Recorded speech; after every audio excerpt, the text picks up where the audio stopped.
मामी धुरडीला एखादं बकरा बिकरा कापा आता. अहो जावाई तुमच्या भिन आम्ही ते मटणच खायचं सोडून दिलं. कमवून होतोस की त्या तिथं टेबलवर 125 रुपये ठुलेत ते घ्या आणि ते 100 रुपयाचं चिकन आणा आणि ते वरचे 25 रुपये राहतात का त्याचं काय घ्यायचं ते घ्या तुम्हाला. पण आता काय तुम्ही त्या तळ्याच्या अलीकडे इकडे येऊ नका. मामी तुम्हाला त्या लाडक्या बहिणीचे पैसे आले का? नाही आले. कस काय व? अहो जावाई मी त्या मुख्यमंत्र्याची लाडकी बहीण नाही, मी त्यांची सावत्र बहीण आहे. तेव्हा मला ते पैसे आले नाहीत. जोपर्यंत डर्मिकूलची जाहिरात टीव्हीवर येत नाही तोपर्यंत उन्हाळा चालू झाल्यासारखं वाटतच नाही.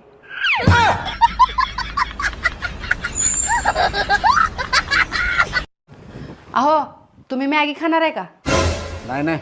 अय्यो मी तर विसरलेच की ज्याला डोकं खायची सवय आहे त्यानं मॅगी कशाला खाईल. बरं ते जाऊ दे, तू चहा पिणार का? तुम्हाला माहित नाही का मी चहा पित नाही.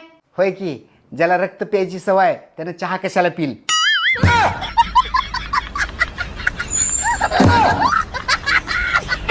जावायला विचार बरं जेवायला काय करायचं, खीर करायची का पुरी करायची का काय पनीर करायचं का काय करायचं ती. बरं बरं विचारते आम्ही. हो माझी मम्मी विचारत होती तुम्हाला काय काय खायला करायचंय, पुरी भाजी करायची का ते खीर आणि पुरी करायची का पनीर वगैरे काय करायचंय. मला एवढं भारी खायची सवय नाही की ग.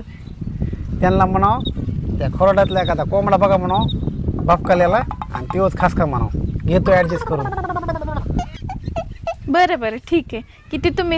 किती तुम्ही सज्जन आहे तो, म्हणजे किती चांगले आहे तो. माझ्या आई वडिलांना त्रास देत नाहीत, आपलं कोंबडा कोंबडी बकऱ्यामध्ये ऍडजस्ट करून घेतात. बाई खरंच लय चांगला नवरा भेटलाय गे मला. अगं ते म्हणले तर की मला एवढं भारी भारी न ग एखादा कोंबडा भपकाल्याला कापा म्हणून. लय जावाय हलकट दिसतेत गई. एक दिन मैंने भी दिमाग चलाया, फिर वो चलते चलते काफी दूर चला गया और आज तक वापस नहीं आया.